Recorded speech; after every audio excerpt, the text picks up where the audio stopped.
What's up, everybody? It's your girl Erica from the Classy Climb blog. Doing this one quick tonight before I do my second show about credit. An Arizona lawmaker said black people don't blend in. Now, on the first, when you first hear it, you go, hmm, a lot of people are saying it sounds racist, something sounds wrong about it. And so I wanted to dive in a little bit deeper as I looked at what he was saying. And so I'm going to share the article with you guys, and I'm definitely going to share the screen in a second. Make sure you stick around later for our second show, or if you want to come back later for our second show, it's going to be on credit. But I think this one is important because we have to start looking at the context of what people are saying. Just pull it out. Like sometimes people are not good at using their words. So let's just do that. And you're right. This isn't the first thing he said. Many people have said that this is not the first time he said some cray. But I want to let's review what he said. And I'm going to share the screen here real quickly. So if you're coming in, drop your city and state. If you guys are near Arizona, that definitely add to the conversation. I just think there's 40 of y'all in here. Let's hit the like button. Let's get it kicked off, okay? Let's see. Can you guys see the screen? Put a 1 in the comments if you can see the screen. If you cannot see the screen, you need to let me know, because then that would suck because we can't all share what we are seeing. So again, this article already starts off a little blended. It says, racist lawmaker, Arizona lawmaker, says black people don't blend in. So state Republican David Stringer previously made headlines after saying that immigration means there aren't enough white kids to go around. So this guy clearly has a history of this type of rhetoric. But I don't want y'all to just take the news article's word on it. I just want to go over what he has said. Okay? Arizona lawmaker is known for his past racist remarks. This is my radio voice. I'm sorry. So anyway, Republican State House Representative David Stringer was captured on audio by saying non-native English-speaking students are a burden, saying black people don't blend in, and limiting a supposed white flight in more diverse areas of the country. Now, let's get down a little bit further in where it says they were all European. So after their second or third generation, everybody looks the same. Everybody talks the same. That's not the case with African Americans and other racial groups because they don't melt in. They don't blend in. They always look different. Now, let me take this apart, because here's where I am with this, you guys.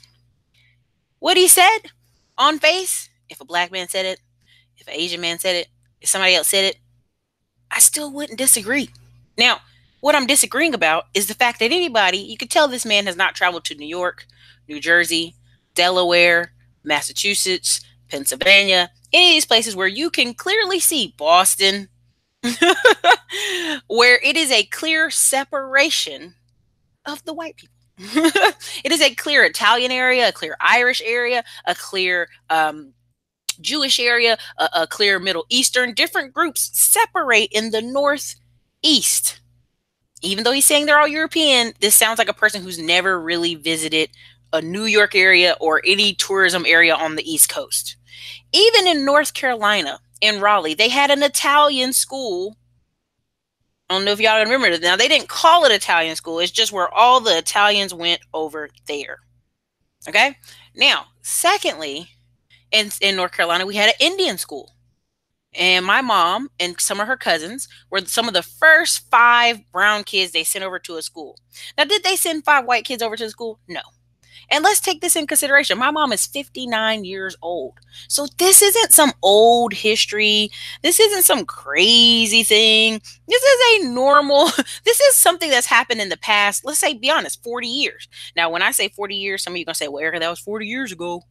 Your mom did that 40 years ago. But you're talking about areas all over the United States, Mississippi, Alabama, Florida, who are still, honest to God, and especially up north in Ohio and Pennsylvania, there's clear separation where people are living separately. Like, don't interact at all. Parts of Maryland, Bowie, all these places where people are separated, still bumping into each other, but mostly living in separate neighborhoods, separate interactions. Now, if you be honest, down south, you're going to live closer to white people down south than you would up north. Now, maybe you say, nah, Erica, nah. You know what you're talking about, New York, all this stuff. Nah. let's be honest, we can look at so many geographical maps. Y'all up north do not live next to your white brethren, okay? You just don't. Not in mass as we do in the South. Not in mass as we do in South Carolina, Texas. Okay? Texas has been minority majority forever, okay, at this point. They've never been in the lead. The only thing making Texas stay white is all the California people coming to Texas. Now, what does this have to do with anything? Everybody's going to say, well, Erica, what does this have to do with the classy climb? What does this have to do with business? This man, on his face, people say, well, that's racist. Well, I'm going to take apart what he said. Non-native English-speaking students as a burden. Now, if you guys know anything about Arizona, if you know anything about Las Vegas, if you know anything about California, if you know anything about Southeast areas, a lot of times they have to create Spanish-speaking programs, bring in more Spanish-leaning teachers. What he is saying is, when he talks about burden, he may be talking about free lunch. He may be talking about many things. But I don't think he was on his face racist. I don't know this man's heart. But if we take apart what he's saying, he's talking about assimilation. He's talking about middle-class values. This man's talking about boomers. Remember, boomers, everybody had 4 or 5 brothers and sisters, and everybody looked the same. But when it came to the 80s, it's all over the place. Some people had 2 kids, 3 kids, 4 kids. Some moms worked at home. You had the latchkey phenomenon starting. And the thing of it is people should not have to blend in. And if you look at the video I did a couple of days ago on the Sikh truckers, 30,000. Why were they driving trucks? Because they wanted a piece of the American dream, because they wanted to keep their beards, because they wanted to wear their turbans. And there's several stories of New York officers. There's several stories of military people who are like the first Sikhs to wear a turban in the military, the first Sikh to keep a beard, but it has to be neat. These are true stories. And so what we have here, if you take on what he said here, he didn't just say black people. He said black people don't blend in, but he also said other racial groups because they don't melt in. He's talking about the melting pot. He's talking about every kid dressing exactly alike. He's talking about the Stepford wives. We will never have that because this is America. And we don't have to blend in. That's the whole point of being an American. We're a melting pot. Okay? When they say melting pot, usually what I envision and what many people envision is people overarching, sharing the same values of America being great.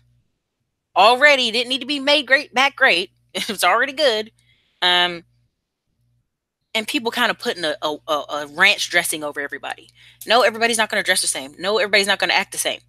And in this whole video, my whole point about this video and about this representative, if anybody else said this, you know what I mean? If anybody else said this, I feel like they would have got away with it. Now, I've been to Phoenix, Arizona 4 times now for long periods, okay? I was visiting a cousin. Now, I haven't been to Phoenix this past 2, maybe like year and a half. I haven't been to the Bay year and a half. But I can already tell you over 200,000 people left California coming to Arizona. So what does that tell me? Those people leaving California are doing what? They're either going to be white people leaving California because they can't afford it, or they're going to be all kind of people leaving California because they can't afford it. Most likely black. I've seen a pop-up in YouTube channels of black people, oh, I'm leaving California.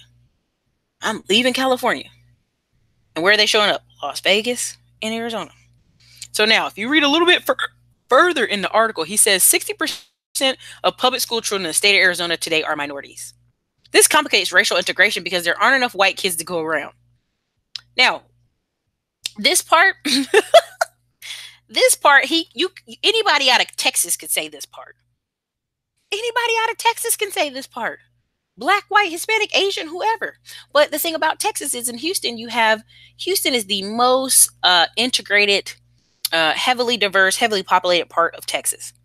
2/3 of the state's population is not just in Houston, but I think it's 14 or 15 counties surrounding Houston. So it means really the southeast part of Texas has the bulk of the Texans. And in that area, every time I talk to white people in Austin, which Austin's very white, oh man, Houston's ghetto. Houston's too hot. Houston's an urban jungle. Houston's this. And as I'm starting to ask them, what does that mean? What does that mean? And as you start picking it apart, It's not like Austin. It's not like Dallas. Dallas is very white. Austin's very white. Houston, you see nothing but black business owners, African business owners, Asian business owners, all these things, all these things that are very complex, right? But Texas, right now, I can tell you, out of the 7 million children we have, 50% are Hispanic. 33% are white, and 11%, they're varying because they can't keep up with it right now, are black. And then the other portion are Asian. So at the end of the day, when I'm talking about this, what this man said, if you put any other person saying this, it would not be racist. It would just be an observation. Now, the whole part about white kids going around, that's funny to me. But what he's assuming is if we put a lot of these kids around a bunch of white kids, they'll just assimilate. They'll just wear polo shirts and listen to country music and act like an Arizonan and talk English really well and whatever the words are. But we don't need that. We don't need that. And I really want to get this across to people. We don't need that because that's what makes areas so great. That's what make all the Thai restaurants great. All the Korean food, all the, everything, these little different pieces. Like, remember I did the video about H Mart in Austin? Who else would have thought of doing an H Mart where it's all these Asian foods in bulk or in small pieces? And even the restaurants inside are Asian. Do you see what I'm saying? Like they even had, they had bathrooms that were like the ground squatters. And I said, who thought of this? Oh, it's an Asian restaurant. It's an Asian grocery store, supermarket. They did. Tim A just said, I like Texas, but Killeen needs to be gated off. Killeen is behind the times 30 years. Straight up and down. Killeen is behind the time 30 years. Let's be really honest. Killeen, an effort to keep one county dry is just behind the times, and it's fought tooth and nail every time they have any improvements. Same thing with Georgetown and Coppers Cove and all these places, especially Georgetown, Florence. Florence had the Ku Klux Klan there. But guess what? All these black people leaving Killeen. All these black people leaving East Austin, coming north, north, north, north, north. All these Hispanic people coming north, north, north, north, north. I'm saying north. They all live in Round Rock and Georgetown. So now this place that was 5,000, 10,000 people is now 50,000 people. And yes, the police over police the brown people. You know what I mean? It's so funny to me because what's going to happen is that is America, right? That all these unique different restaurants, different places, different vibes, different business ownership, that is America. I showed you guys articles about in Georgia where the white people were moving all the way to another part of Georgia, really just across the railroad tracks to another town, created a whole new town because of Marietta, Georgia. All these tech companies, all these different types of Asians and Indians had moved in for the tech jobs.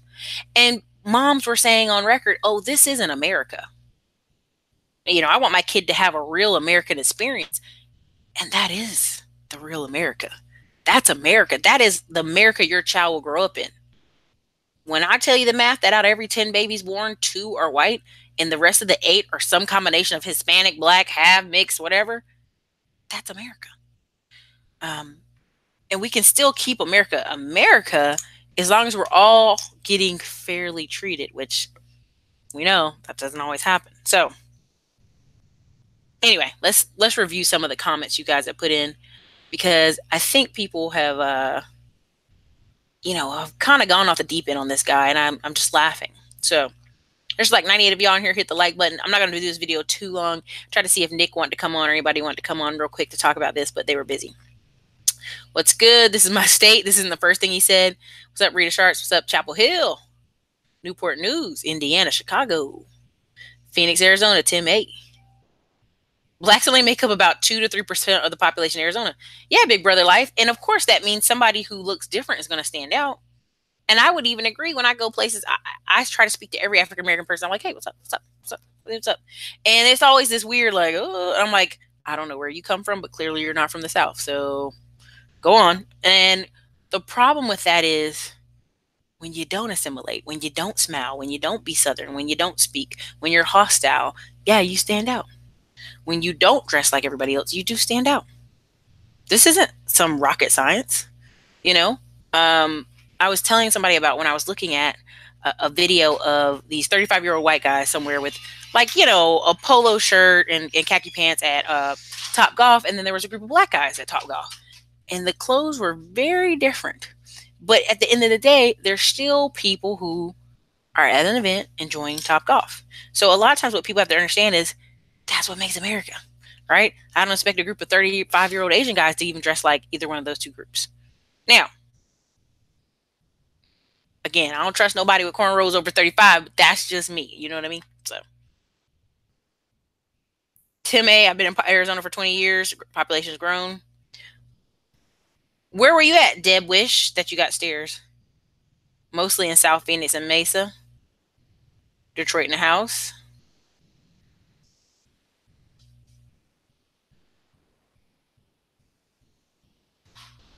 Please don't at me. It makes a red sign. I left New Jersey for AZ for a better life. Oh, okay. With the thing is created with the 5 boroughs, a concentration of melanin urban neighborhood heightens creative abilities. Oh, okay, I see what you're saying. South Phoenix all day, but what do you mean blend in? Cali is expensive. Bowling for Columbine, he interviewed some guys and they call their all white neighborhood painfully normal. What's normal, right?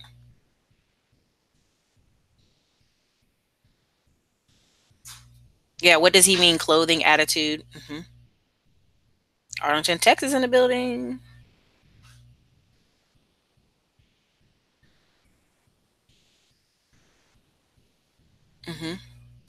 Michael Watts, I could believe that.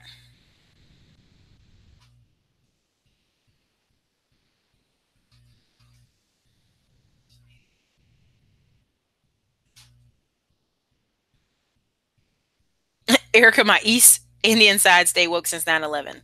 Hey, he has resigned already? Oh my God, hold on. You guys, y'all just changed the whole.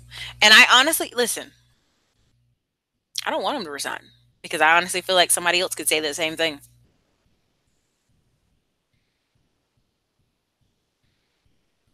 Exactly. Exactly. Here it is. King Nick. When I was at engineering university, whenever my non-black friends described a place as sketchy, what they really meant was a high number of blacks and Hispanics. So I have a friend who's 42 and her daughters are going to college and they're going downtown partying. And she'd be like, "Don't go over there. It's sketchy." And their daughters were like, "What does that mean, Mom? What does that mean?" And I knew what it meant. High number of black people, but they're also a part of Austin downtown, where there's a lot of high number of homeless people. And so of course her mom said, "Well, the homeless," and I just started laughing because I was like, I know what you're thinking. I'm from Norfolk, Virginia, want to relocate to Raleigh, North Carolina. Lakeisha Wilson, come on. There's so many people filling up Raleigh. It's different.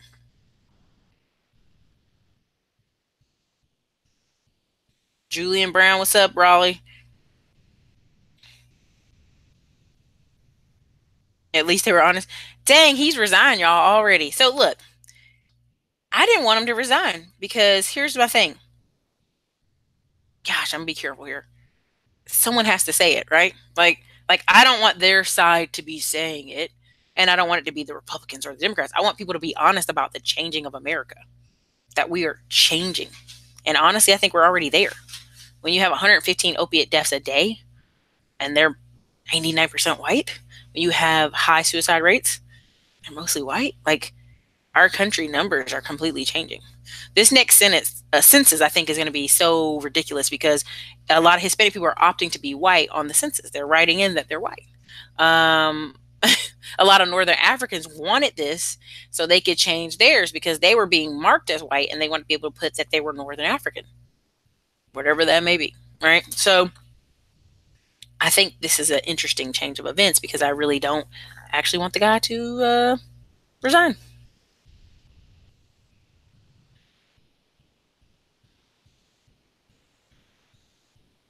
I live in South Phoenix and I work in Scottsdale, Arizona. Out of 500 people, there were 5 black people there. The black people don't even talk to me when I make an effort. Wow. Yeah.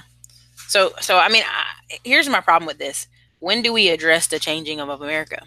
When do we address what he said? May have been off. What may have been not kosher, may have not been proper. What he said was true. Some of the non English speaking students and let's be careful there, are soaking up resource dollars, right? That a school system can barely afford. What was wrong about that, right? So again, this isn't me apologizing for this man or making apologetics. I'm just saying, when do we address in America that we don't blend in and we don't have to? But the biggest part about that, I was going to bring on Nick, who owns the trucking company, to talk, because I was going to say, honestly, when you're trying to ask people for jobs or you're essentially applying for places, guess what you have to do? Blend in. And this is the type of people you're blending into. So that's my whole drum of this whole conversation was, that's the American thing, to not blend in. And the American thing is for people to be able to create their own thing. So that's sad he resigned, because I honestly, if I could go, I would say something. No, that's not what I mean. When I mean blending in, I think they really do think of clothes. I think they think of clothes and attitude. I think there's a Instagram thing going viral where this woman was kind of like, her daughter went to school and the teacher sent her an email. The teacher said, your daughter ran around saying she has black girl magic. Could you talk to her about this? It made the other girls in class cry. AE, other white girls in class cry. And the mom was like, my daughter's so crazy. Well, all the black people in the comments were wearing her out, saying, do not make your daughter apologize. Do not make your daughter apologize. Why are they crying? These are kindergartners. She's saying black girl magic. She's a little kid. She thinks it's a superhero thing. And again, that shouldn't make anybody cry. Right? So there's a lot of times when you don't have to blend in. It's America, but you can't ask people to like you at the same time. Does that make sense what I'm saying tonight? I really have a hard time with people going, that's not fair. That's not fair. I'm like, it doesn't have to be fair. It's America. We're not built on fair. So any questions y'all have? I mean, I'm just shocked that he stepped down that fast. That was pretty fast. Michael Watts, you can say that for the next show.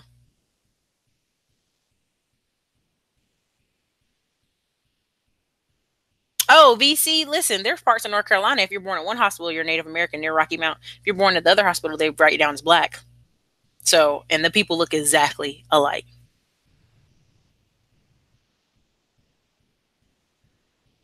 I know, I don't know why they're crying, but the mom, the way she acted like she was going to basically make the girl apologize. I'm like, no. So apparently he's resigned, and I think honestly, he probably shouldn't have. Because here's, at the end of the day, what he had talking points that I think anybody can make. I think a black guy can make them, an Asian guy can make them, and but what he needs to put at the end of that, instead of there aren't enough white kids to go around, how can we keep America great? It's already great. We have a great public school system. It doesn't do the best job, but it at least tries to make sure everybody can read, read and write. And how can we embrace this new changing America? That's definitely what I would have hoped he'd have said. But LaGraves, what hospitals are those? Rocky Mount, North Carolina. Rocky Mount, Nebraska. You ain't never heard of that? Hallowasaponi Indians? For real? You've never heard of that? Like the whole lawsuit they just had up there for that? Nebraska, you need to go check the newspaper, baby. That's been a big lawsuit for a while. This guy is called David Stringer. He was a Republican Arizona lawmaker that apparently has resigned.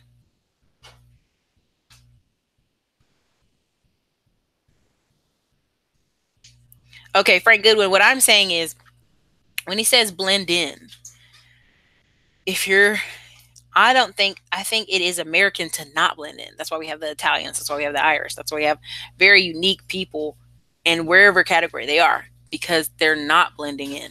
They're being unique. They're being American. But on the flip side of that, what comes with being unique? Realizing there's going to be pushback, right? What's the pushback? Irish people stuck in certain type of jobs, firemen, police officers, Italians stuck in certain type of fields, transportation companies, construction companies. That just goes with it. So, as African Americans, knowing that you don't blend in, what marketplace are you going to go to? That's a big part of what I want to say. Those are yours. Those two.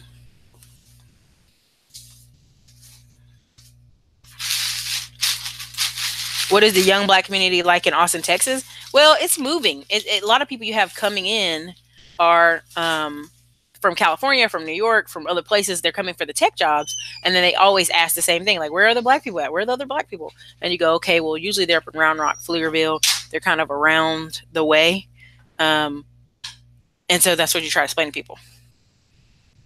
But they're here. They're definitely here. Now, I will say, Austin, there is some pushback from local townies who are like, "Oh, them black people up there is Negropeans." I died laughing. I was like, "What does that mean?" They're like, "They dress so proper." I was like, "The guys that work in tech, yeah."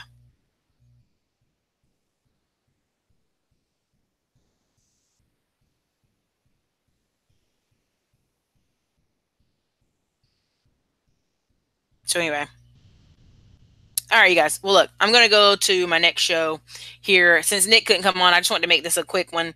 I just thought, you know, you can't complain about America changing. Honestly, you can't. Apparently now he's in resign, so you can't say, "Hey, America's different now," and we should try to make sure it stays a great place. Apparently, yeah, Maroon Beauty. I think that's what they're saying. Because when I told them I live up north, I live in the domain. They'd be like, "Oh, you live up there?" I'd be like, "All right, urban black people, chill out." So,